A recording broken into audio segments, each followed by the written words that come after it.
mokolela nabino banso ba ebozuli baku ya malamu ya kolanda manaka nabino ya libre débat bomo mesano boto mesana d'ailleurs couper sabino na information ya na mokuse na mai oizoleka na engumba Kinshasa na République démocratique du Congo et sengeli boyeba que route nationale numéro 1 na mupandi bongo ya Matadi Kibala et Bukana Kilobi na mbula oyo et beta ki en tout cas journée mobimba yango tozo mituna tozo s'inquiéter Kimbo Peto ezawapi ville la Kinshasa en tout cas après mbula eza pasi pona kotambola bato kodinda na mai.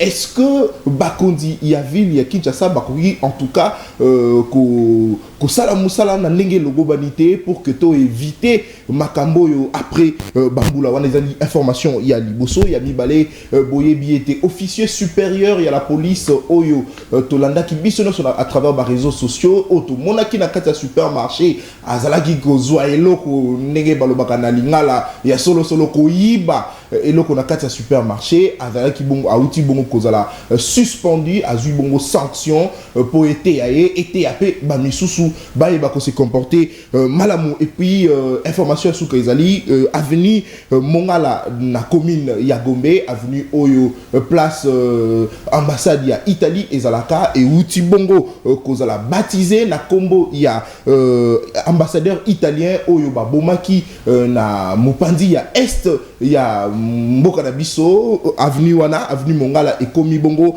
avenue Luka Atanasio et salamaki bongo lobby na mokondi ya ville ya Kinshasa Gentini ngobila wana ezalaki en tout cas d'information oyo esengeli boyeba mais mama na likambo na biso esengeli boyeba lelo bandeko balandi ezalaki mokolo na le 20 accident moko esalamaki entre Mituka Mibale wana toza na province ya Kasai na Chikapa Mituka Mibale et Toutani et puis c'est vrai bato bakufaki mais na kati ya Mituka moko retrouver matériel bongo ya Seni yango bomonaki lobby Seni asalaki communiqué à lobby était à sengi na bakondu ya justice balandela basala ba enquête bayeba ndenge nini ba matériel ya Seni ekutamaki na kati ya Mutuka wana nani azali en tout cas na sima ya makambwana yango Seni ya sengi ba enquête comme ça ba sanctionner ba oyo nyonso bazo se comporter na lolenge wana yango biso pe na plateau to ko réfléchir likolo ya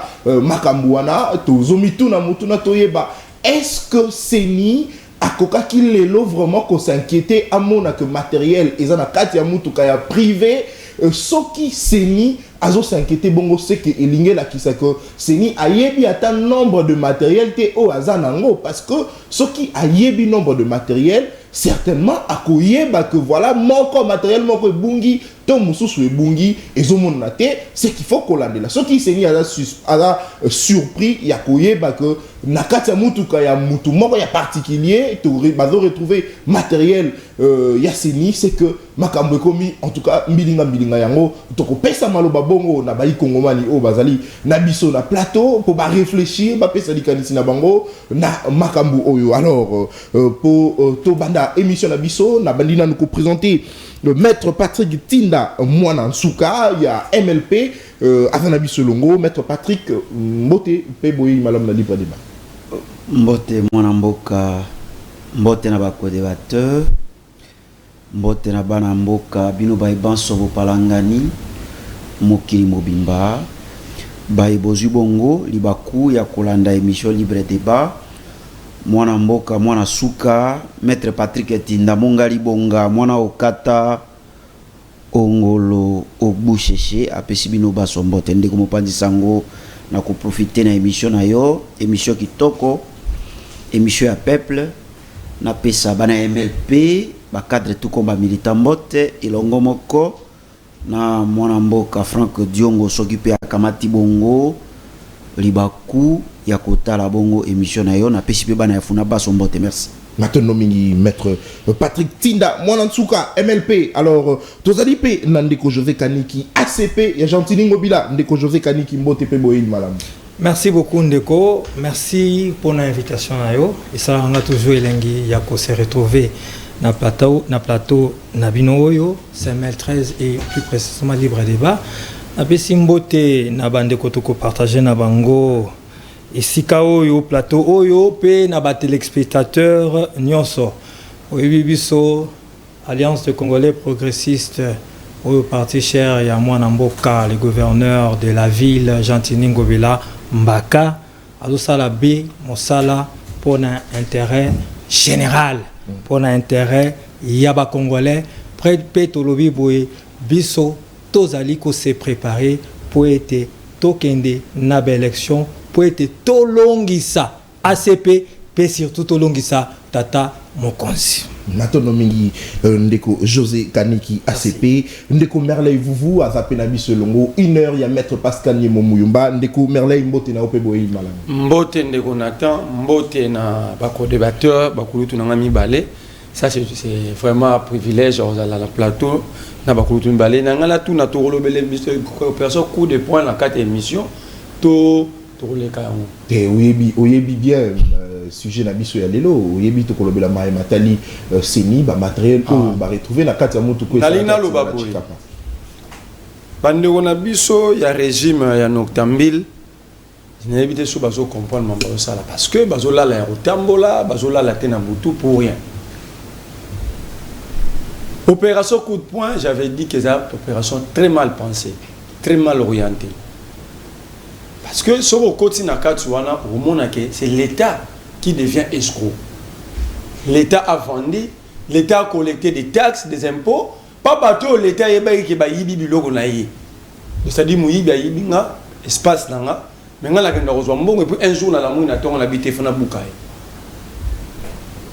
Maître Azar n'a pas interprété l'article 34 de la Constitution pour comprendre que ceux qui se constituer partie civile, Gentini Ngobela est arrêté. Par exemple, l'hôtel Marie-France, il y a Maître Pascal Nyembo.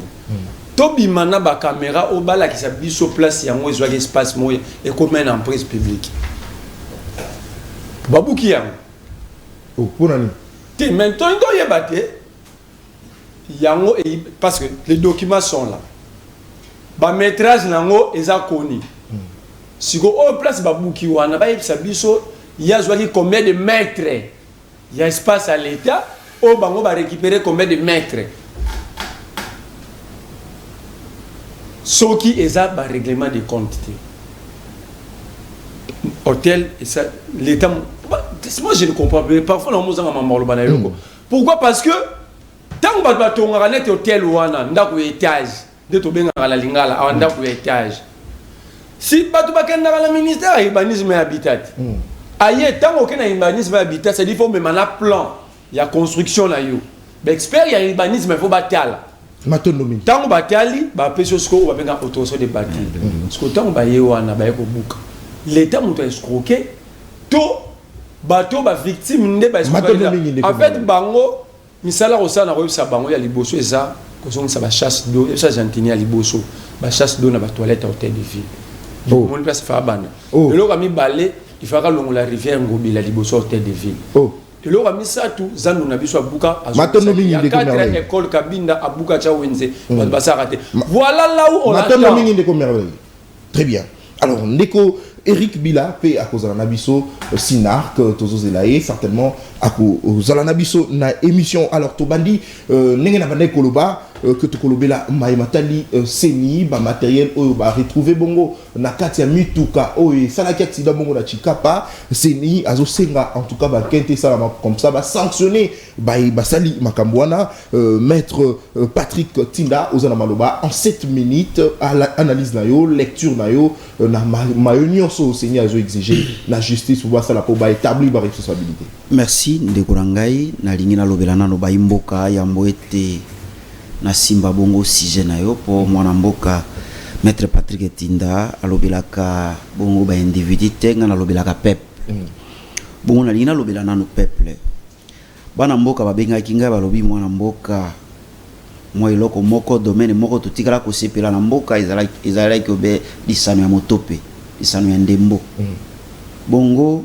boni lelo lina foot toyebaka suite na yango te régime oyo ko betisa biso mitu na lobi na bango na lobi nazali na pouvoir moko te po ya kubandisa bongo ozongisa lina foot mais iloko ngana zali na ozali be monoko tango na koleka na ba etando eke na koloba na koyebisa bakonzi secteur moko te kotambola moi secteur totikalaka na ngo biso ba congolais komi sepelisa uta régime ya Kabila ezala ko bendembo bale lelo bino boya bolobi budget na biso komi 16 milliards to koyeba te na budget ya 4 milliards ya Kabila to bandai ko kende kotala bale l'état bandai ki bongo ko subventionner football mais lelo na komi tuna na secteur oya bale ekufi bakonzi soki bokolanda ngai bosala maso po ete lina fute zonga tomoni yango polele ndenge équipe na biso ekei kokweya makale kale abatiata bi moko te e kotalisa polele ke championnat ezali te na mboka.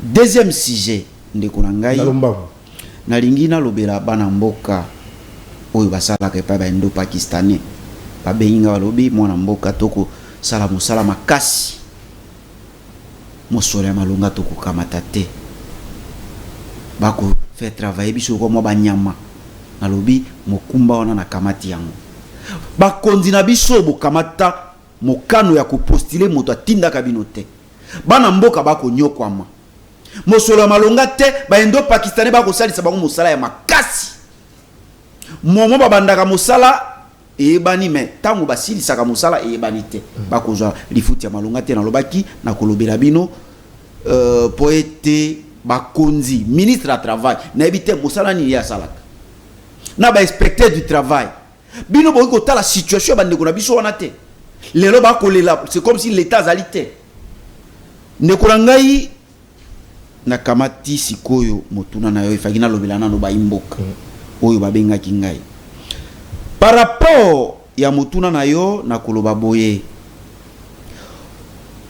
chaos électoral fraude électorale ezali déjà bien planifié ezala déjà bien planifié déjà na désignation à président ya CENI au mona église catholique ba claka porte église protestante ba claka porte déjà chaos électoral fraude électorale et banda utawan tolongo wana to na deuxième phase désignation à ba membre à bureau au moni tilelo ba parti belé balelaka balobi batinda bato na bango te ba parti opposition belé balobaka batinda bato na bango te bato batinda on bato ba débaucher ko débaucher et na désignation ba membre à bureau déjà ça posait problème il y a pas eu consensus déjà na désignation à président il y a pas eu consensus na désignation il y a ba membre à bureau il y a pas eu consensus tolongo na to na loi électorale au moment na tango ba avant ba voter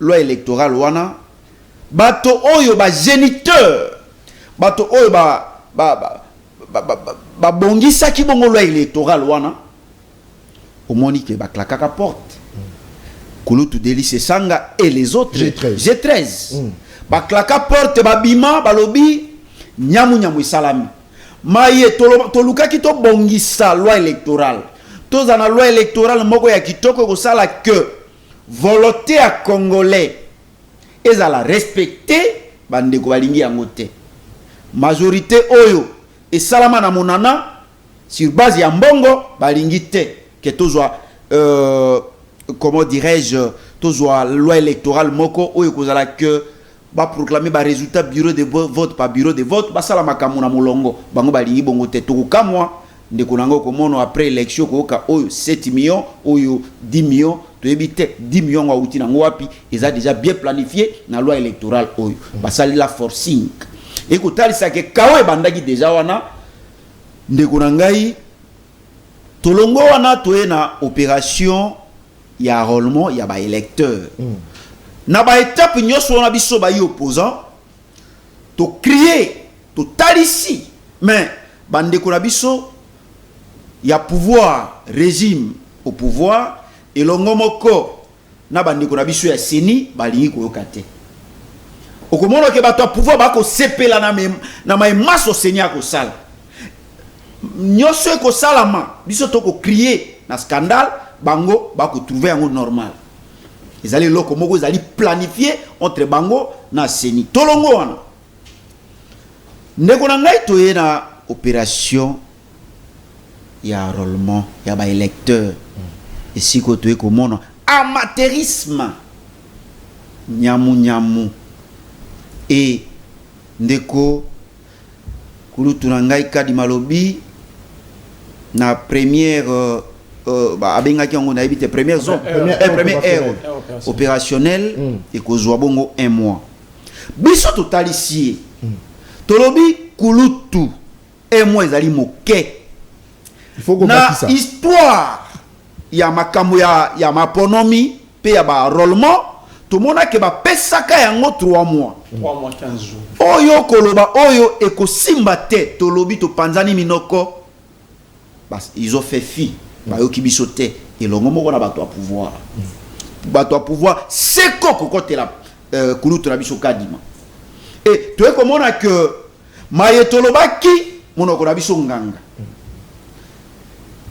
et ko sala ma que un mois na bango wana esili bato bazali ka délai dès tout le monde que ba yeko bakisa 25 jours mais même na 25 jours babakisi c'est toujours ezali ka kasi puisqu'il y avait problème des machines il y a autre oh eloko yo uti koloba awa ndeko na ngai esali somo na milobeli nzambe ya bakongola lala kate nzambe moto asali que accident ne salama poto kukola mayebombami to moni yango awa na komina ngalema na ndako bato ba kokende kozoba carte na komina ngalema je crois kozali mopanzi sango yebi to moni na ndako moko bato ba kokende kozoba carte et aujourd'hui na motuka ya particulier qui n'a ni qualité ni compétence ndeko azui machine wapi atie na moto oyo loko senya ko loba na ko cité ndeko na ngai ezali soni ya moto akbe na vélo azoluka à se justifier makambo ko se justifier ezali te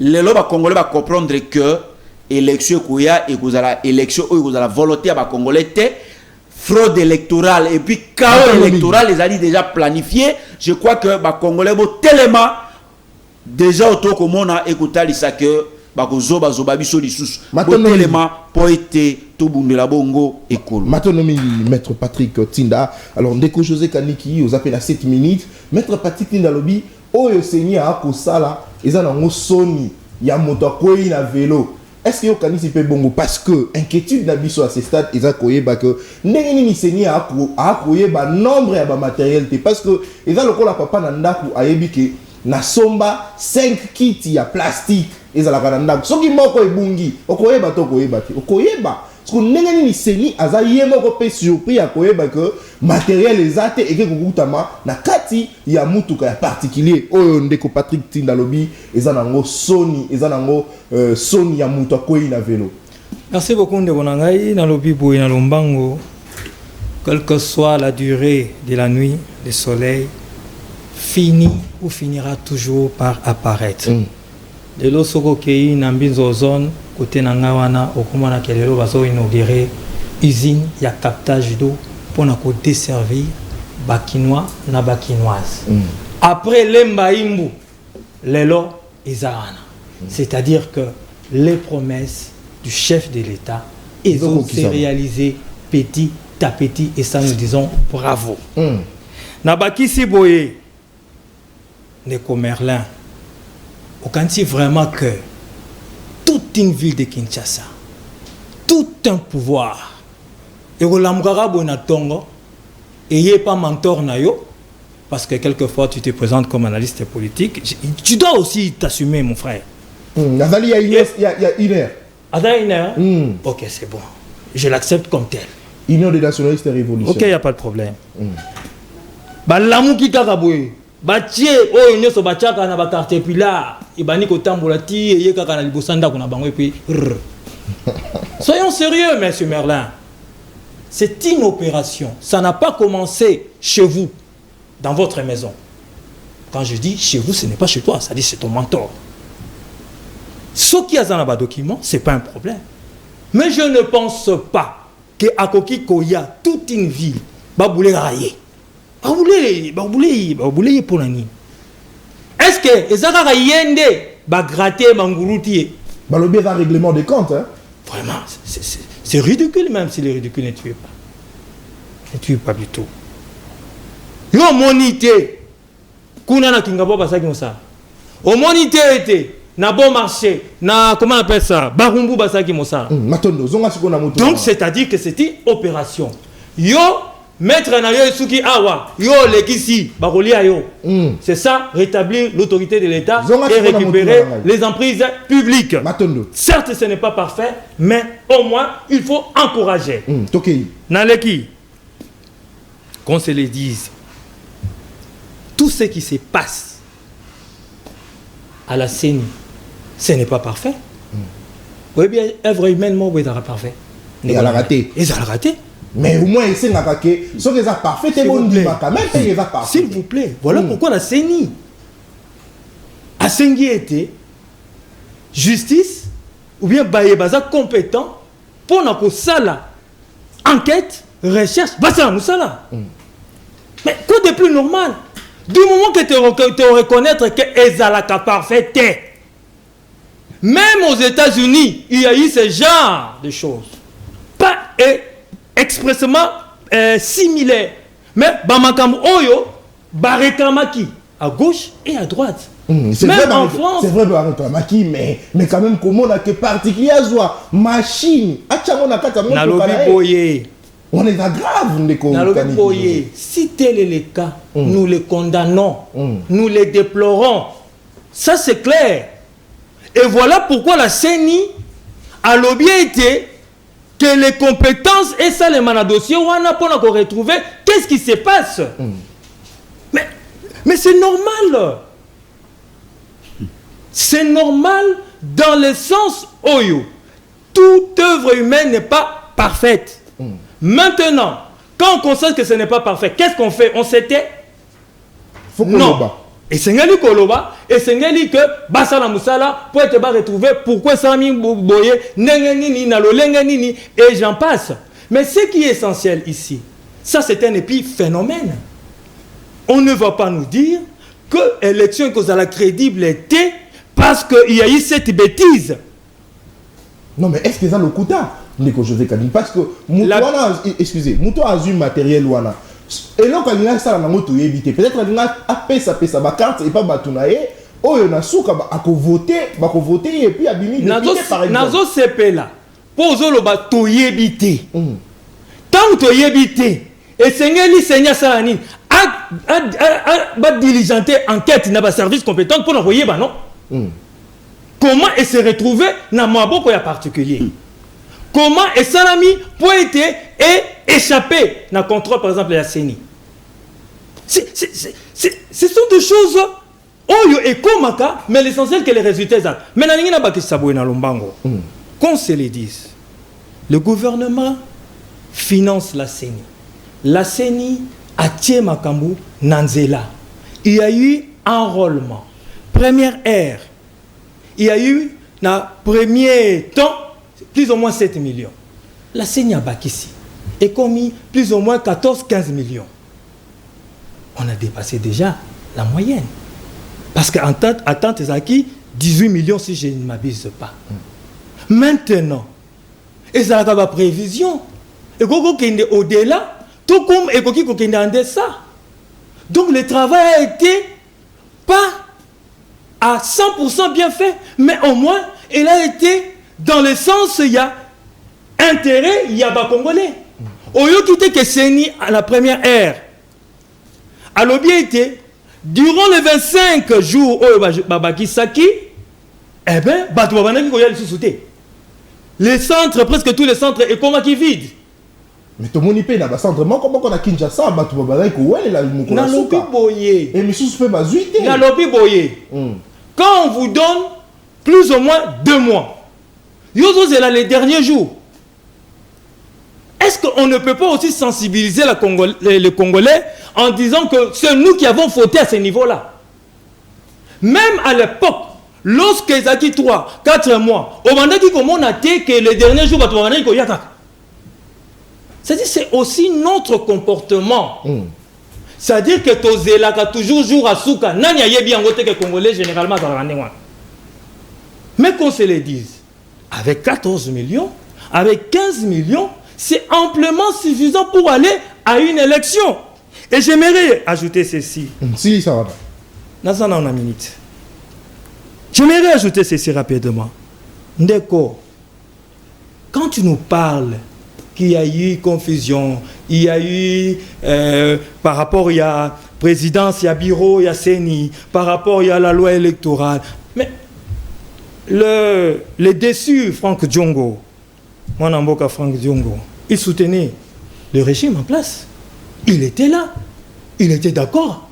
Ah bon? Oui. Ça fait combien de temps que Franck Diongo n'est plus avec nous? Parce qu'il a été déçu. Maintenant, C'est là. C'est ça. Ici. Et nous disons ceci, clairement. À qui veut l'entendre? Si vous pensez vraiment que les élections ne servent à rien, parce qu'il y aura tricherie, parce qu'il y aura ceci, il y aura cela, le chaos électoral est préparé, autant mieux boycotter. Mais du moment que vous acceptez d'y aller, assumez jusqu'au bout. Et voilà. Maintenant, José Kaneki, Merley, vous, il y a 1 heure, aux appels à Maloba, 7 minutes, locaux la Bandeko, Maître Patrick Tinda Alobi, et le Koseni à Akosala, et Zanango, Sony à Moutakoy na vélo, Ndeko José Kaneki Alobi, que œuvre humaine, ils ont la parfaite, mais au moins, bah, Faïzali, c'est vrai, ce qui m'a Faïzali, il faut qu'on l'obé la Yango et Alobi, l'Ikani d'ailleurs, ils ont une déco Merley, vous. Ça, c'est un régime de l'imparfait. Mon homogène sur le bas, nous avons œuvre humaine n'est pas parfait. Pour y bango mon bazar imparfait liboso. Comment on a yébi mamoussa na osala, pour nous les raquer les imparfaits, l'œuvre humaine. Mais pour les langues comme papa, c'est vous qui. Mais nous ne voit sans ça osala marombe. Ogi chitinaï. Abiso bomoni. Et les choses ça m'a bien pour boycotter.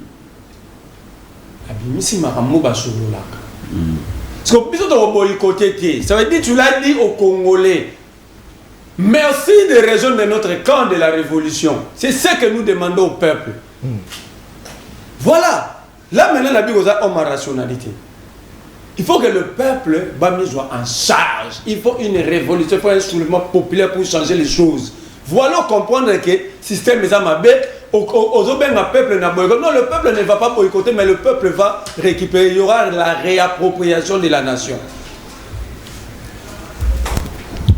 Alobi, Abi ce soir, Mambuyanda quoi mettre Pascal Niemou.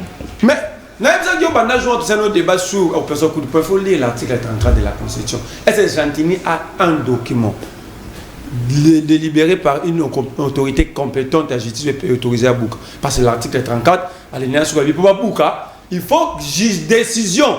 Il y a une autorité compétente qui a délibéré à justice. Jantini a ça non? L'article 34. Jantini a ça non? Voilà l'homme de rationalité. Moi je suis dans la Constitution. Donc déjà, il y a Jantini, si bah, signé n'a parquet, il sera arrêté. C'était un prévenu libre. Dit à Jantini, on a dit, so bombi c'est que vous avez mabé. Moi, je lui dis, au regard de l'article 34, Jantini c'est un prévenu libre. Regarde-moi ces régimes des extravertis politiques. Moutoua Kendari côté la minérale n'a pas piller en haut, bah je vais venir n'a pas passer en combo là. Luka Atanasio, à comment il faut n'engager. Avenir Mongala. Non, c'est là que Avenir Mongala est une signification d'amour. Parce que Luka Atanasio a même ni na Congo, on va vu toute une avenir historique, bah passer en combo là. Voilà un régime des extravertis politiques. Les dépendants, les gens qui ont pris leur cerveau, bah simbissé en Libanda. Ce type-là a fait quoi pour les parce que les avenirs regardent un caractère historique. Moi, dans le corps, les avenirs, tu penses qu'il y a un combo pour la boue, pour la boue. Luka Atanasio, combo avenir, on a pas ça. Moi, la babie tombe comme si taboulé. Au moins par rapport à parcours musical, culture, nous avons Robert Alissolo. Luka Atanasio, nous allons dire quoi à nos enfants. Qui va bomber à Kenya Rolula, la minérale, la mission dans Gona Est, Babomier. C'est ça l'histoire que nous avons. Voilà ce régime. Merci encore une fois de nous reconnaître que le peuple, il faut passer à la réappropriation de la nation. Parce que déjà, encore une bêtise de plus. Mettre le budget de 200 milliards, la preuve elle est là.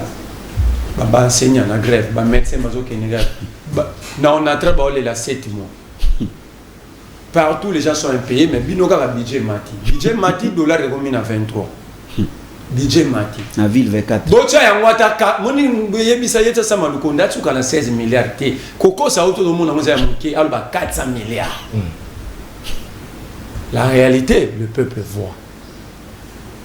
ngalo na plateau to ko sana mais so bimi na baba maman na te kama pa oyebisa na yesuko na sujet na yo asepeli ba inaugurer usine ya captage d'eau yale mbayimbo robinet ni bimisa mai so tembe to transport to kei total bato ba dépend na usine ale mbayimbo so robinet mo bimisa mai y en a pas yemo Félix Alongo aketi Kasai a inauguré forage devant Motutu. A inauguré forage. Motutu a mon maman na babilo a inauguré forage. Donc arrêtez de venir parler. Les bidons sur bino, mamisalo bolba bosala ka na mari de nuit, yango na moi bomona ngoteto ezap na biso no mona boye mamnenge zo kene mabino bosala na nko. Na ina mamwa seni. Premier élément nous avons voté mettre Tinda Tsaragité, la loi électorale, la loi sur la CENI, la désignation des membres. Voilà, c'est clair. Bah, on tire la procuration, il y a la Moukate, Batinda dit tout le monde, c'est procuration en Ezate. Bah, il y a la procuration, c'est l'idée Manara, FCC Moutetindaye. Bah, on se trouve là-bas, c'est comment il peut l'enlever. Parce que un camp politique a délégué, par exemple, Franck Dion a délégué Maître Tinda. Il faut qu'il y ait un document montrant que Franck Dion a délégué Maître Tinda, il va document de la opposition. On va partir dans le Tinda. Boutigo Piembo, Bogomo Pie Nabat. Oh! Déjà, quand il m'a Vandiana, rien que le calendrier, ça viole l'article 52, alinéa 2 de la loi. Et le Biboui, Bissoto, Tarakaka, Mukoloya, Yenga, donc dimanche, ou bien un jour férié. Mais le 20 décembre, mercredi, jour ouvrable, Balbakena Misala.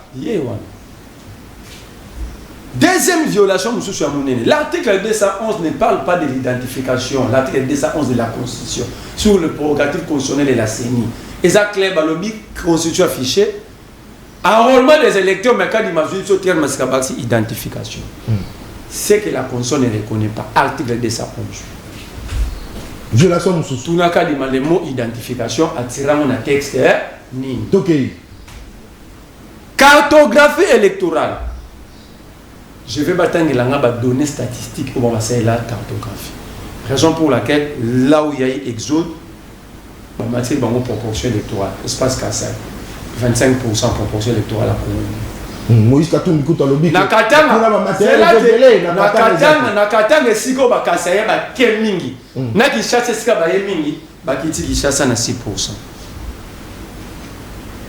Bakiti Katanga, au Katanga à 4%. Conséquence même, il y a un CP là. Tant que vous avez la loi sur la répartition des sièges, il y a le balobi qui a gagné qui va y bien. Pourquoi déjà conséquence c'est aussi dans la cartographie. Répartition, il y a déjà équitabilité. Si ça. Nae Sikoyo, tout n'a qu'à dire qui lui a autorisé, pour moi l'élection c'est un mabé, donc vous avez un peu la révolution, qui a autorisé Kadima de mutualiser les activités de l'ONIP et de la CENI. Parce que le calendrier de Kadima est clair. Ceux qui m'ont entendu carte d'électeur, tant qu'on y peut relancer l'activité, quand la carte d'électeur, on retourne à eux, sous-soutien, donner à eux, la carte d'identité. Oh! Voilà maintenant là où le danger dans le peuple va boycotter l'élection. C'est ça. Parce qu'il y a une révolution, il y aura bradage de notre nationalité. Parce que notre système d'enrôlement n'est pas sécurisé. Les Libanais s'enrôlent ici, le Tutsi, tout le monde. Alors, toi, on va s'enrôler. Soit que on y peut retourner sous question, directement PC carte d'identité. Donc, nous allons reconnaître et des Libanais, et des Indiens, des Maliens, des Sénégalais, comme les conséquences. Mais ensuite, la conséquence, même guerre à Est et Ouana. Et l'on a guerre à occupation, parce que comme maintenant dans droit, parce que nous allons les reconnaître comme Congolais. Et comme à guerre, il y a droit de terre. Ça dit, on réclamer le droit d'avoir. Regarde ces régimes au Bamemeli Bissot. Vous allez partir des Grecs ou des Fox. Maintenant, Maître Patrick Tinda, aux Anamaloba, 7 minutes, le sous-sous. Les locaux, on a saigné. Yépé a aussi inquiété le rôle à Bissot. Baï Kongomani to s'inquiéter comment on a particulier la machine à voter. Est-ce que Nicolas Kisakeseni a la moins légèreté manko na bakambo azo sala le ko na tuna ki mutune pandeko José Kaniki na lobi est-ce que papa soka ebi ke na ndaku na ye azana 5 kits à plastique a uti obe musala zongi ndaku aye comment on etikali 4 est-ce que koyeba tek ako tuna teke moko ke wapi Seni tout comme le ko la biso tout ça surpris ceux qui pas accidenté tomato yeba te matériel ngeza la mutu kawana ndeko mopanzi sango na lopoto baloba nul ne peut se prévaloir de sa propre turpitude.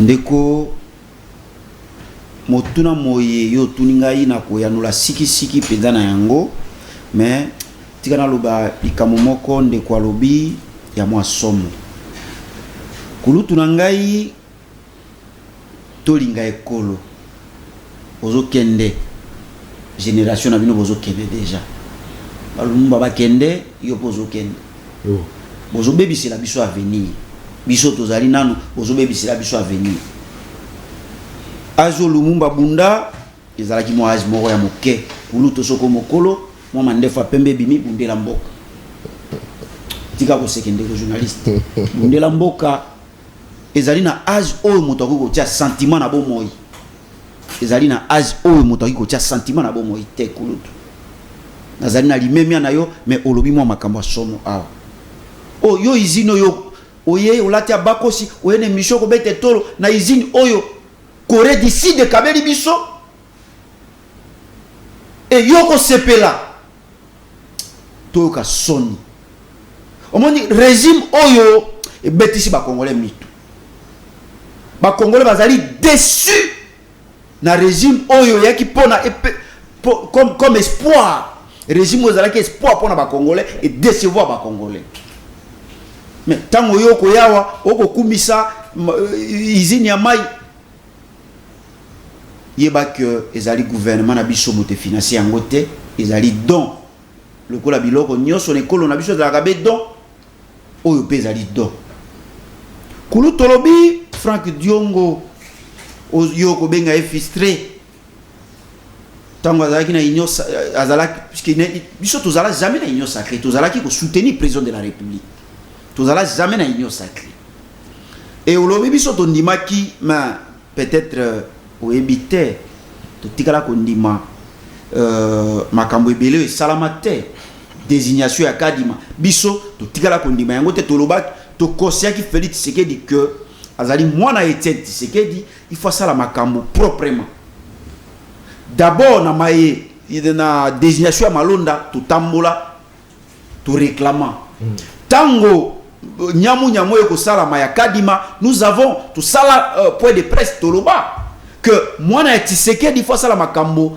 ndenge na alima na ndenge ya malonga toloba yango même désignation ya membres nous avons parlé tout ça là ba conférence ba point de presse il faut pas venir ici pour ngana lobby na bino que bozo soutenir nyonso senya ko sala o banda ko sala moi babiloko zo sala wana ce n'est pas normal yano la sikona mutuna par rapport ndeko na ngai ya mutuna na yo la CENI ne peut pas se dédouaner. D'ailleurs, il faut comprendre que Tata a tiki bakiti minei azongi na mosala akuti bakiti misato. La CENI ne peut pas se dédouaner. CENI a yebi maso ko sala ma pe okomono. Machine yango soko landeli bato bako kukola bona machine ezali biso ba oyo opposate. Ezali be bato na bango.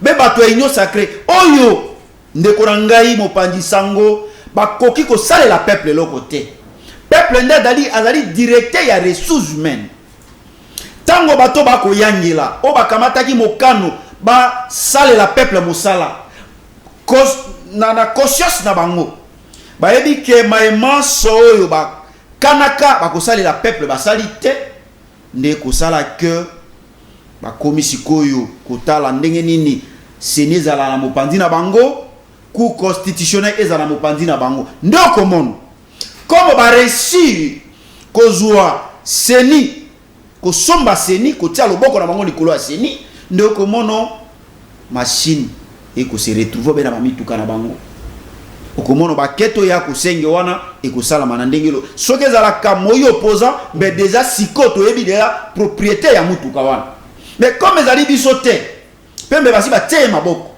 comme ezali biso te okomono mwa baketa ngoyo okende beninga okende wana ti kongola ko yeba lelo ko ndeko Patrick est-ce na plaque d'immatriculation te bakoyi ko mais c'est ça que je suis en train de dire yango nazoloba soki ezalaka biso basi ba identifier déjà puisque c'est facile à ko identifier mais comme ezali moto na bango bato bakolia mosolo ensemble okomona que ekozala pasi pour être ba toye ba kombo na ye et puis ba ko sala ba ko kende na ba instruction ko kende be boti kongola ko ba ne loko moko te mais ndeko na ngai comment on est allé comme je dis ne peut se prévaloir de sa propre turpitude et Seigneur ko loba maya ko loba te mais ça c'est de l'irresponsabilité et ça écoute irresponsabilité c'est quelque chose planifié organisé bazo pesa ba ko ba machine. Et là, on a plus de 400 000 cartes dans motuka wana. Donc, bisoyo, toujours comme on va toujours accompagner bango. Oki nenga lobi, soki bolingi te bolombo. Vous participez. Donc, ils ont ça la bango elengi, biso, basa la babiloko na bango biso to mono boito claquer poto tiki la bango couloir, basa lo motema la bango elengi. Ndeko, yango na ebisio osoko mwa mokolo. Ezali na ajo muto iko za flatter on a vie. Ils allaient na ajo c'est là que on a moto ko za la flatter na vite bande ko na yo bazo souffrir kulutu bande ko no bazo nyokwama ozo mona mboka ndenge zo yangelama ba contrat na bino nyoso bosali bozo kende na bonne foi alors que entre les états makamba bonne foi ezalaka te makamba sentiment ezalaka te makamba intérêt personnel ezalaka te lelo ekolo na biso makambo nyoso komi extraverti tout extraverti des fois ça école extraverti économique ou tout de extraverti diplomatie extraverti omoni batikeli bato baena ba minduki ya somo ba fandisi yango ekolo ba bandi diplomatie est-ce que bato bino bobengaki bayaki pona diplôme donc nyonso komi extraverti même ko défendre intégrité territoriale na biso régime ya ndeko na biso et commissi yango extraverti donc non tanange zali na tanange zali bon nous katanga maloba otika na quelques secondes nous tazolo bele comment ko tay ko bete vina tango biso tozolo ba makambo ya mwa malongo ko mukata biso malongo tokei ndeko na ngai ba congolais je pense que il est temps de se révolutionner très révolution c'est commis très révolution le trait de la révolution est en marche puisque nous avons compris que bato oyo balingi biso te et talisami polele puisque maye ko sala manaseni et ko talisa que baye ba ko zo ba peuple comme bazoba tokobima mokolo balobi ya mercredi wana loke il faut que voter mokolo un jour férié au moment que nombre ya bato ba kene ko sa rôle ya ko voter et ko za moké c'est tout est planifié. Moi je crois que il est temps tout ça là les autres c'est kaka révolution puisque ce qui révolution té to continuer kaka ko bika na même système puisque ils nous prennent comme des cons bazo zo biso comme bazo sa babiloko na bango wana après koyoka oyo 10 millions 6 millions et na pas sûr tozali na yango déjà au moment où bayebi ke bakoya ko senga biso deuxième mandat ba nyokoli biso bongo tango bakoyeba bongo tango bakoyeba ke bazali susu na mandat ya koya ko senga te bako nyokola biso ndenge nini yango ba congolais bozala ngele bakokola biso babunda na 1960 télévision zalaka te pour alerter bango bakoko na biso babunda na 1960 ndeko na ngai batanga bakelaso totangi te bakoko na biso babunda bazalaka belende biso tozali lelo te bazwaki conscience a passe na bango mais lelo passe ya lelo le kimem ya 1960 et bakongolais bafandi kimia je crois que habitando ki yango tozo ko alerter bino bozo makambo na bino na maboko s'il vous plaît minute sili alors ndeko José Kaniki mutuna ezali boye lelo comment na banquette na Congo et sous qui ça la résultat mala muto ba pena ki enquête et silia wa ba kangi ba responsable et puis ba condamné bango ils a passé peuple congolais a toujours victime il y a ba dénonciation ba dénoncer oh ba salibo OK mais suite to ba kati c'est ni les lozo senga que ba sala banquette alobi kutuna suka soki eza moko ya ba kambi ya seni asali loko wana akozala akozwa etumbu na ye est-ce que ndeko José Kaniki kanisi vraiment que banquette wana et ko aboutir na eloko moko ya malamu pour ba congolais bayeba que nani azalaki na sima makambo wana. Merci beaucoup mais nalina réfuter le kolobi awa qui banquette et aboutisaka te. Je me pose la question pourquoi nos prisons sont remplies. Je ne dis pas que bao nyonso bazana prison atamo kwa zana innocent, il y a des innocents parce que l'imperfection il y en a ezalaka toujours même dans la matière de justice. Même aux États-Unis, on juge des gens, or il était innocent. Ça existe. À ça, il paye tout pendant 8, 10 ans. 15 ans, 40 ans, tu regardes innocent. Donc ça existait. Des imperfections au Merlin qu'on comprendre. Les attaques personnelles, je ne mange pas de ces pains-là, très cher frère et maître Tanzi. Ah! On n'avait pas quitté un journaliste que Soki Papa Bimi Nandako, illustration. Abimi Nandako, Bakabeliye, un don, Bakabeliye $10,000. Et Amabe, Azorama Palete, à s'occuper na banate. Et voilà le monsieur qui dit que l'Embaïmbo, Izine Nabizozone, c'est un don de la Corée. Du Sud. Du Sud, oui, la Corée. Et Mabeza a supposé que ça vraiment don. Il y a les lignes de ils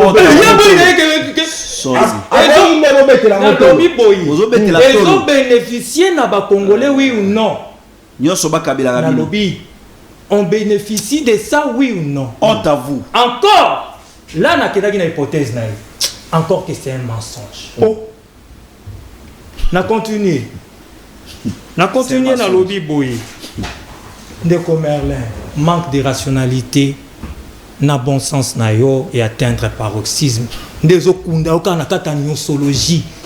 Tu donnes des leçons à toutes les structures de la vie nationale, à tous les services. Tu donnes des leçons aux généraux, Merlin. Tu donnes des leçons aux enseignants. Tu donnes des leçons aux praticiens de droit. Tu donnes des leçons aux ingénieurs. Ben, ingénieurs, basés 2 ans et 3 ou 3 ans. Pour que ça, les locaux à mon nez, les locaux à captage d'eau, alors que Bakaba usine, il y a régi des eaux, au sortir des années des indépendances, donc dans les années 60, il est là, il quand même.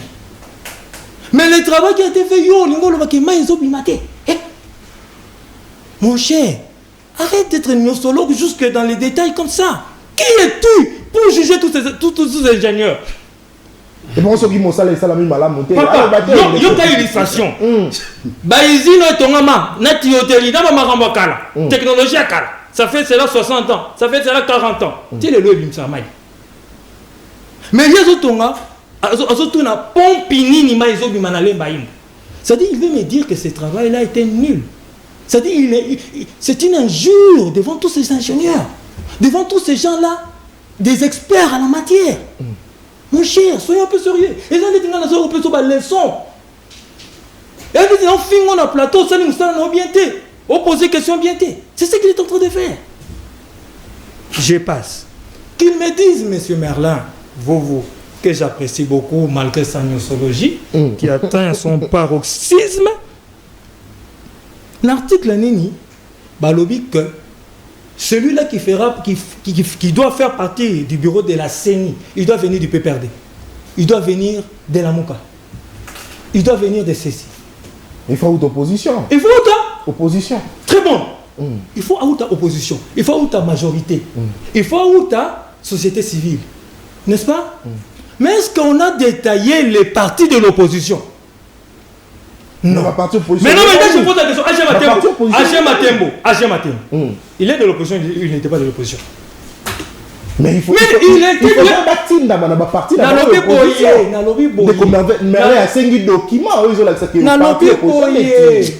mais parti opposition, c'est l'Agé Matembo qui est maître de son parti, oui ou non, il est de l'opposition. Est-ce que vous comprenez ce qu'on a dit?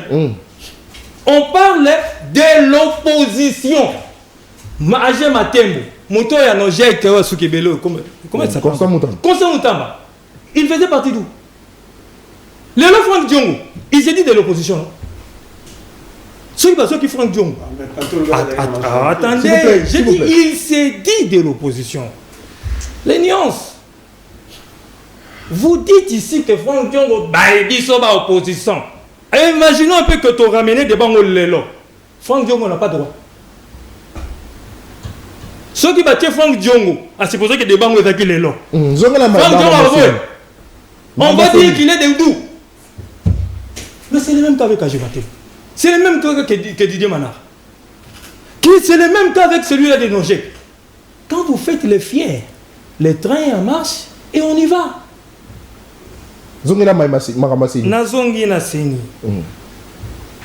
Non, révolution populaire. Révolution mais c'est la peur bleue des élections.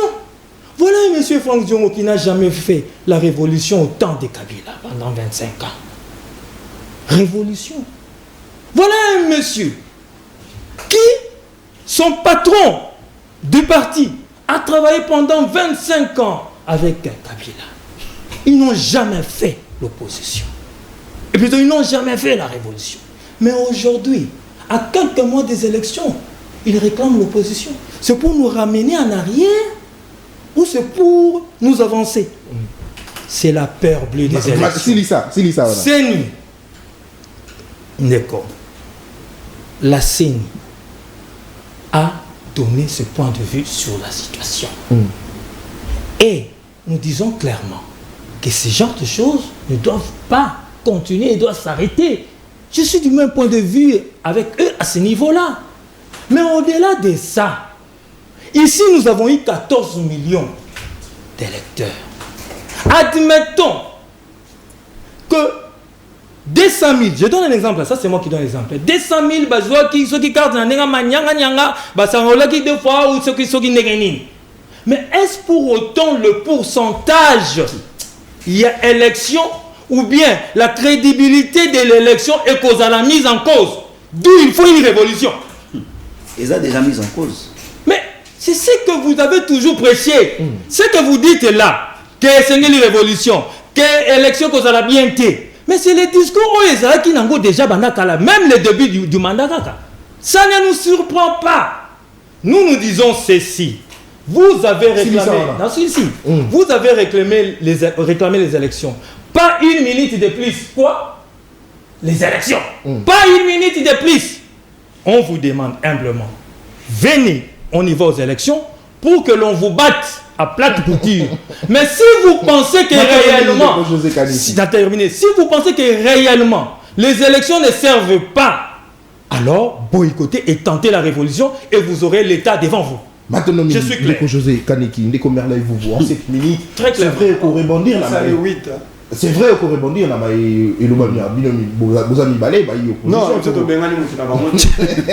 C'est vrai, il faut quand même arrêter. Il y a moi courageux, je suis comprenant que c'est vrai qu'on réplique, mais il y a des courageux sur la lagine à Congo loisir à Sakana Itro, côté la Mamokolo de l'Amazon. C'est là, alors dit, sous Kabila, la révolution que nous avons fait reculer Kabila, nous avons passé 4 jours à l'époque, quand vous parlez de sous Kabila, regardez vous-même.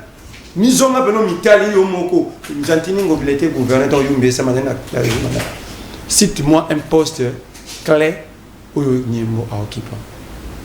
Ngobila avait la décision, c'était le patron de la province de Maïndombe. Alors quand vous venez parler de Kabila, vous parlez de quoi? Vous parlez de quoi? Est-ce que Yomo na Kimo na Pessin mette Tinda a Ebisakio, c'est Nambula au Bato Basakanaka. Nambula na Yobo au Koya. Attaque personnelle. Mais il y a ne mange pas de ses pains. Mais il y a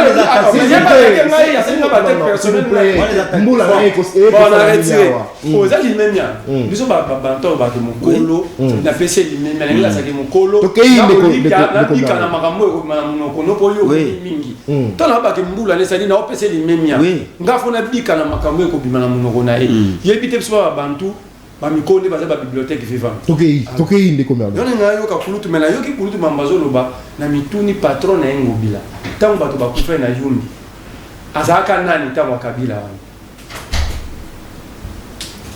Voilà la révolution de la tête mais biso to tato sala révolution même il y a 4 jours et Kabila na patron na yo ba rekila. Papa Kenwa Dondo a sauvé la République ici. Ça c'est de l'histoire, on a la responsable il y a manque à histoire. Tokei. Au régime, ce régime comment organiser fraude à ciel ouvert. Ça veut dire que le régime est conscient qu'ils ont échoué, mais ils veulent se maintenir par force. C'est là que nous appelons le peuple à la révolution conformément à l'article 64. Ils veulent se maintenir par force. Parce que s'ils étaient sérieux, bah finga Canada la bon point. Pour bon le bec nous voulons des élections libres, démocratiques et transparentes. Les gens qui ont bien travaillé ils peuvent avoir peur de la transparence. Pourquoi bah finga bon? Tout est mis en place, tout est dévoilé que bateau ce sont des tricheurs. D'ailleurs, ils n'ont jamais gagné les élections. Kabouya Loba Yango Kabila vous tapez ça bango. Tant qu'on va rebattre, ils ont déjà gagné les élections où et dans ce Kabouya Lobi Chadara Lobi qui est Kabila Pesabino Chadara Lobi bisoto Pesagi bango. Baza vivant. Et l'histoire retiendra que deux personnalités majeures, il y a un contour Rwanda, reconnaîtra que Kabila n'aime pas comment article 5 de la Constitution Pesagibino. Rwanda tant Rwanda, il y a un mobile, non, vous allez transmancité. Vous en avez pas Kabila. À tout le monde qui est, voilà là où ils ont tenté de tuer les Congolais pour faire souffrir ma Congolais, parler de mon pays, me pose la question si je suis qui. Il y a besoin de solo. C'est là des gens partout. Non, c'est là qui est. À tout le monde question d'abord. Qui suis-je pour la loba makambo donc nga congolais na mboka na nga on me tout na mo tout na soki na zanani mais monsieur je suis congolais expert en matière je dois jouir de tous mes droits état de citoyen congolais et na ba droit wana so na moniolo ko état nga za population te nga za peuple peut-être oyebité le peuple c'est la population dans sa dimension politique et je sais dire non quand il faut dire non et dire oui quand il faut dire oui. Nga la lobby tere benjene basay musama be peut-être otika ki lito ino libanda na lobby boye to kende na yo songa la kosi to la robinet ni ne bimisaka mai nous avons envie de chanter être exécuté ici mais mal exécuté ah voilà dit ça oui bien moté to mona ba route États-Unis ki na mboka oyo et ba batonga to c'est ingénieur route États-Unis ah oui ah na dit ça nzela ba osaleli malamoko el baby quand la régime na bango tunayi route wana ya Bokassa bosala on a combien de projets 100 jours basali on bambule bete bébé bazong sur na chilengelo bambule bete zongi bazong sur na 0 oh basala qu'on a 100 jours c'est ingénieur té oh basala qui on a na chilengelo c'est ingénieur té oh basala on a 0 tout ba ingénieur alors quand nous voyons vous voulez pas que nous puissions parler pourquoi alors tout ninga question ça na non tribution surtout on a pouvoir jamais te retirer autour de Congolais question c'est très impoli autour de citoyens parce que le souverain c'est le peuple. Nous leur devons le respect. C'est très important de poser la question au peuple congolais. Voilà votre régime, vous venez de vous dévoiler ici. L'éti est comme il faut. Alors, de quelle loi parle de la désignation des membres de la CENI? C'est la loi sur la CENI. Il faut lire. Ne venez pas sur un plateau de télé et puis thématique depuis le début. C'est la loi sur la CENI qui parle de la fonctionnement et de désignation de membres. So question de tourner. Nathaniel Didier Manara peut perdre. Le peuple n'a jamais reconnu Katinda Mout. Alors, bien sûr que ça peut perdre sa procuration. Au peuple d'Atinda Didier Manara. C'est comme ça dans des États démocratiques. AG Matembo. AG Matembo. So bobi est officiel, mais le document tout le monde a été. Pour AG Matembo, so yebita bi AG Matembo na Constant Moutama. Or Constant Moutama na AG Matembo eza dipo dynamique opposition républicaine les alliances AG Matembo na anadek na ye pa na oyaye non jek basani c'est dipo donc ce qu'on yotanga AG Matembo faut ba ki diplôme de tinga mais otangi AG Matembo au lobisu Constant Moutama ça veut dire aux maîtriser question ti au lobby na tous les sous dit tout monisia et si ils sont doux les idées n'a jamais non question ça ce sont des pratiques auto combattant qui lobby va débauchage on va débaucher Tibala voilà encore Bazena Kabila vraiment si na moins les piniers va continuer na ba débauchage. Alors, il y a une banquette, il y a une banquette ici là. Où en sommes-nous dans la banquette sur le ministre de Gingabo? Il y a une banquette ici là. Le ministre de Gingabo, banquette est ça. Les Congolais souhaitent par la MONUSCO, banquette bandé banda. Où en sommes-nous? Les enquêtes sur le dire de Kabouya qui va distribuer les armes, nous sommes à quel niveau? Maruna Banselo, massacre à Kishiche, au Baboma bandé Konanga Congolais. Dans ce tout le monde qui est décédé belé. La zone Gigiani. Kulutu aketa juge na mbula oyo basakana eza na mbulo songa na la bénéficier belé question à CENI est-ce que c'est la première fois va trouver ba matériel à CENI na maboko ya moto pour signaler le baquet ayebi karaté faut ba enquête ça Masimanimba 300 cartes na maboko ya moto où en sommes-nous? Il y a 300 000 à l'objet distribution en général au Tambouli. Voilà encore une confusion. 300 cartes Massimanimba. Nakisa, c'est ce que bureau administration Seigneur Vandaka. Les gens déplacent les électeurs de telles communes pour qu'ils s'enrôlent. La Seigneur ne sait pas. Batouba, on l'a pas tout le monde a foulé à enrôler. Voilà. Pour aller à une banque, Masana Kala, Balonga, Masina, Baïna Bon Ngalema. La Seigneur ne sait pas. Et toi, j'ai la preuve. S'il vous plaît. Bino vous en la preuve de pas. Tu peux parler. Alors, est-ce que si les 14 millions, sur les 200 000, il m'a dit que c'est proportion, mais la tricherie, même à 1%, c'est la tricherie. Comment est-ce que vous définissez la tricherie? Donc, pour la tricherie, c'est un processus. Lorsque le processus est biaisé, raison pour laquelle dans une parole Maliboso, on a une cartographie pour démontrer que déjà les bandeli processus est mappé. Et puis dans la rationalité au Loba, 200 000 tricheries, au Loba, est-ce que vous avez voix moi regrouper ça mon pouvoir? C'est là, c'est très important. Pardon, la cité quand même. Voix moi quoi, et vous Kabola, ngana yo comme le président de la partie. Donc on a peine à commis aura été voix moi, mais vous parlez de 200 000. Vous parlez de 200 000. Peut-être qu'il y a une habitation dans une TV dans nos associés.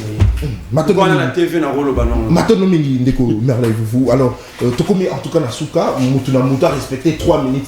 On a fait ça 3 minutes à chacun pour conclure. Est-ce que l'enquête est quoi aboutir certainement? Est-ce que ma responsable va la sanctionner parce que Makambo et l'équipe ils ont discrédité mon processus électoral? Maître Patrick, on a 3 minutes d'ailleurs, gérer en gros, c'est vrai pour réagir, mais gérer en gros pour conclure en 3 minutes. Ndekolangai, banquette wana ndoto ya baba. Soki zalaka biso mbeto si tokoti na ndako yini. Mbe bakbai na biso. Soki machine wa bakuta ngo na motu ka mete tinda mbe ero deja na sina koti na ndako yini. Mbe basambisi nga ya mbangu batindinga na makala. Mais comme ezali moto na bango okomona que jusqu'à aujourd'hui tu es bien dans le combo ya moto wana te. Makambo ya mboka ndeko na ngai na ko yebisa kulutu na ngai. Félix Antoine Tshisekedi soki a joué libaku ya kotala émission oyo kulutu a décevoir ba Congolais. Kulutu azali mwana Etienne Tshisekedi. Azali Congolais normal te. Azali mwana ya Etienne Tshisekedi. Etienne Tshisekedi wali ko incarner espoir ya ba Congolais. Bato ba kufa pona kolanda mot d'ordre ya papa Etienne Tshisekedi ya tata na ye. Bato ba kufa pona changement. Puisque Etienne Tshisekedi wali ko incarner changement. Lelo mwana na ye au pouvoir. Aujourd'hui, les Congolais ne sont plus respectés. Congo, ils allaient les sous-respecter. Et je me pose la question. Vous n'êtes pas en mesure. Régime au état ici, bah suffisance na yango. Mais au comment balingi ba diriger biso lisusu na défi pendant 5 ans. Ba zo biso lisusu ba 5 ans na ba vie na biso. Est-ce que ba diriger ka ba na défi? Ndeko na ngai. Ba Congolais balingi te. Ba moni ndenge boyangeli bango, ba moni ba suffisance na bino tolingi te. Même si bozo sa babiloko na bino tolingi te. Bozo kabola na ka ba machine ndeko na ngai eloko mususu na bosanaki. Machine wana ezali automoni. O nzamba sali ke to mono. Bongo ba oyo accident et ça. Oui, na siko soki accident et ça la makate. Et na ba machine oyo tile l'auto monité. Donc ndenge biso yo tozo kende kozo ba carte, tozo mobiliser bandeko na elikia te bakopono biso mais bango basi ba préparer ba biloko na bango déjà soki déjà na motuka mo bakangi 40 000 cartes. Bongo ba o misu to monité. Donc biso to ko sana biso musala ya punda moment opportun bakozo ba député na bango ndenge bazoloba to pesa président de la majorité. To ko pesa majorité pour to si to ponier. Non, quand on a l'autre les autres na motem. To pesa président de la République majorité. Est-ce que ça va déjà? Non, non, mais planification de ya fraude ya ngoyo. Ta ba loba et l'autre ba Congolais ba comprendre ngo biété. Tobunda, topé sa président de la République majorité. Président de la République, pas dans l'Équateur. Non. Déjà, attendez. Chef de l'État majorité. C'est déjà grave le fait à Kolobaketo. Boya Bobo Saroulé, Belé topé sa président de la République majorité. So, bah, topé sa majorité pour les Congolais, bah, si va ponier. Mais ça, c'est trop grave. Moi, je crois que Ndekorangai, la manière dont Makamaruzo Salama. Silisa. Etali Sami Polele ke bandeko basi ba bongisi de tricherie na bango basi ba planifier bazui président Seni na bango bazui ba membre ya bureau na bango loi électorale taillé sur mesure et aussi comment dirais-je na eloko basali que ba province oyo bato bazali contre pouvoir en place tous à la moi ba jour moké ba rollement tout ça pour que tout à la nombre à rouler belete donc tout ça au moins que tricherie ali déjà bien planifié mais je dirais bande konangai oiko zoba une partie à peuple et les konyoso oiko zoba peuple nyoso et les komoke mais zoba ka peuple nyoso te et les konyoso bosa la keba bosa la ngele congolais lobby kabila organisation azaki na séminaire azaki na nini awako poser ba to shadalité bosa la mwangele so ko katisa kebo zoba ba congolais facilement Matonomini maître Patrick. Alors ndeko José Kaniki en 3 minutes tu peux conclure puis ça dit Kanisi nayo est-ce que toko aboutir vraiment ba enquête on est quoi aboutir que ba ka la paix ba tongo ba sali mabe ba condamner bango ba congolais ba yeba que voilà ezala ki mutu ka tel ezala ki mutu ka Nathan ne ba kangi Nathan y wana ki prison OK il fut je parle de Franck Diongo il fut un député à la période de Joseph Kabila si je ne m'abuse 2006-2011 c'est ça c'est le mandat Kabila azalina signé na Nini, mais comment faire un député? C'est pourquoi je les invite à venir à l'élection Tondongwana. Bakima la révolution populaire. Parce qu'il faut ça les mater. Mais faut ça les mater pourquoi, Merlin? Parce que le bilan est élogieux. Parce que le bilan est satisfaisant. Et voilà pourquoi. S'il vous plaît, maître Patrick. Vous aimez parler de ma petite barbe blanche. C'est la sagesse. Ça prouve que j'ai vécu plus que vous. Et j'ai vécu de choses on a vécu que Tal Sabino Nzela. Attention, ça va boiter. Mais c'est dit que Moukolo quand même à un certain niveau d'âge, c'est quand même. Mais la cause wapi. Est-ce que dans la cause dans le lobby que député honoraire du Franck Diongo a bivé une période à Kabi. Il a élogé. Voilà pourquoi on a zobé na bango. Nabaki Siboui. Monsieur Merlin. Nakozongela ngo, bien que tout ça nous passe. La perfection n'est pas de ce monde. Mais d'ailleurs, on voit les pourcentages. On voit la proportion.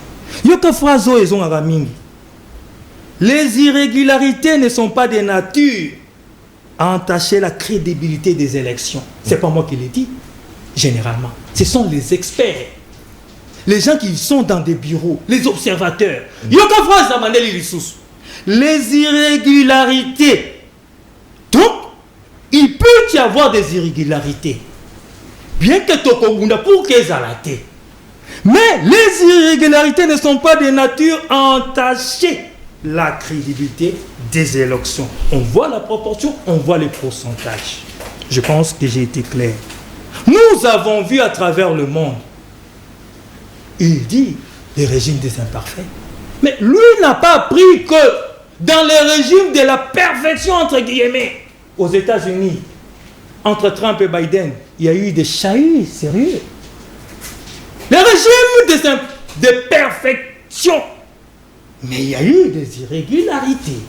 Il n'a pas appris que Al Gore et George Bush ont eu des problèmes.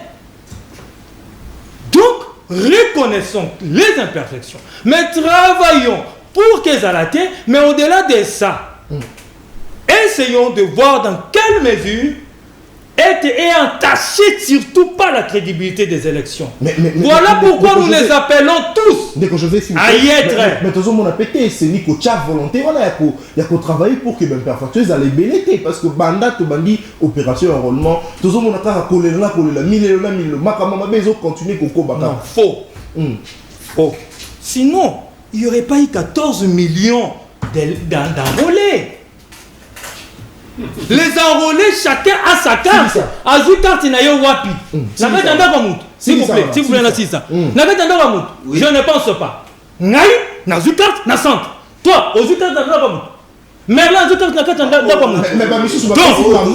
Nous disons ceci. Il y a eu à la fin de l'ère, il y a première ère, 14 millions. S'il vous plaît, allons aux élections à la place d'imaginer des choses au Ekokoma, parce que le peuple va faire confiance au président de la République. Maintenant, Ndeko José Kaneki, Ndeko Merlin, vous en 3 minutes, puis le Kola Bandeko, Moussou, conclure, Yebisabiso, est-ce que tu s'attendre à l'eau comme l'amour dans l'enquête et que ça a abouti la justice là. Non, le bataille, le Kola Koutou, on a bouillé à l'Obaka.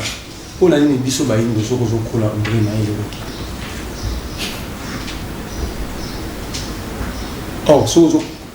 Nous, tu as le dit, Bazolo la mandé, il faut appeler mes sagesse. Ma conséquence à la sagesse, c'est que Franck Doum a été député 2006-2011. Non, Franck Doum a même république, la cour internationale va parler. Mais on est cour parlementaire, le moins international.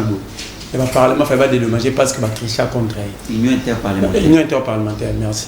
Il n'a jamais siégé de 2006 à 2011. Que notamment sous la note bien. Il n'a pas été député? Non, il a été député de 2011 à 2018. Il y a le 2006. On regarde la vidéo, j'ai noté. Raison pour tu es sur les mandats. S'il vous plaît. Mais c'est trop bas. S'il vous plaît, Azo ça. Avant la conclusion. Au lobby 2006-2011. Et j'avais ajouté si je ne m'habille. Et si je ne m'habille, ça ne te dit rien. S'il vous plaît, Ndeko Kaneki. Tokei. Ça débat. À lobby, imperfection, c'est normal. C'est bango va copier à Kamama B. Mais dans le FCP Boui, je peux essayer le roi Baloba, pas d'expert, mais Balobara, l'erreur est humaine. Mais demeurer dans l'erreur est diabolique. Donc vous êtes devenus des diaboliques. Pour bien vous la bino mamabe, si vous nous sali mabe, vous luki exemple mon replace ni vous le mabe, oh pas mon peu salarié. Maintenant la ligne après mon gomba na baninga ba rezo ba l'échec na classe, vous poussez pe bino ba zo ba l'échec, pour bino vous copier rabilo mabe. Pourquoi vous ne copiez on a ba famille na bino mais pour la République vous voulez copier. C'est là que vous que bolinga mbogoté. Au lobby que na États-Unis Salama, mais ils ont travaillé pour voir comment ils vont améliorer. Par exemple, en France, mais Salama n'a pas passé. Maintenant, on a eu Le Pen, Marine, Macron, second mandat, mais les qui n'ont tranquille. Mais puis en 2006, je me suis évoqué pas problème. 2011, pas problème. 2018, quand tu as commissaire en place à peuple l'article 5 en constitution, parce que Kabila a reconnu que c'est Kabila qui vous a donné le pouvoir.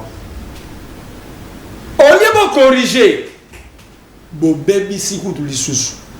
Alors, à ce moment-là, le peuple va rester tranquille, pendant 18 ans, 5 ans, 10 ans. Donc, moi, je suis assis dans la classe, et je suis lumière. Pour eux, ils ont mobilisé Félix, non, toi, à 4 ans, toi, à 18 ans. Il faut jamais. Précision, toi, il faut jamais. Ça, c'est très impoli politiquement de retirer au peuple ses prérogatives. Le peuple a le droit de se révolutionner quand il veut et s'il le veut. Donc, il y a un batté qui est parce que. S'il vous plaît. Alors, bilan est logé. C'est simple. Si ça, non, c'est important. Bilan est logé. 3 minutes, au ticket dans quelques secondes. La bilan est logé. Sur le plan, quel plan? Parce que l'économie de l'art au monde. Babel a une réserve d'échange. Les réserves d'échange en économie servent d'enlissement. Ça dit qu'il faut stabiliser la monnaie. Est-ce que notre monnaie est stable? La peso est stable. Mon sol limite, est-ce qu'on a 4 000? Voilà un extraverti politique. Il nous prend ici. À matin, si tu es aux États-Unis, on va payer belé. Moi, justifie bêtise. Déjà, ce qui va enquêter à Boutissara Lamboko, le premier à être enquêté, c'est Félix Tshisekedi et Kadima Lampamba. Pourquoi Félix Tshisekedi? Si on regarde l'article 69 de la Constitution, Félix Tshisekedi, si on regarde l'article 69 de la Constitution, il est le garant du bon fonctionnement des institutions. N'est-ce pas la CENI? C'est l'une des institutions de la République. Lui, il doit avoir un œil regardant. Tant que tu vas attends, au gérer. Donc, il doit empiéter. C'est pas possible. S'il vous plaît. C'est bon, on a pas juriste. C'est pas possible. Non, est-ce que vous avez des jeux? Donc, le président de la République doit empiéter. Balobi Teke empiéter. Pourquoi Bassala? C'est la parole. Pourquoi Bassala a une commission interinstitutionnelle? C'est pour que le président de la République soit informé du fonctionnement institutionnel. Voilà pour y éviter. Merci beaucoup. Il faut pas s'élever l'école. Vous avez beaucoup à apprendre. Arrête d'être un innocent. Tu n'es pas un expert.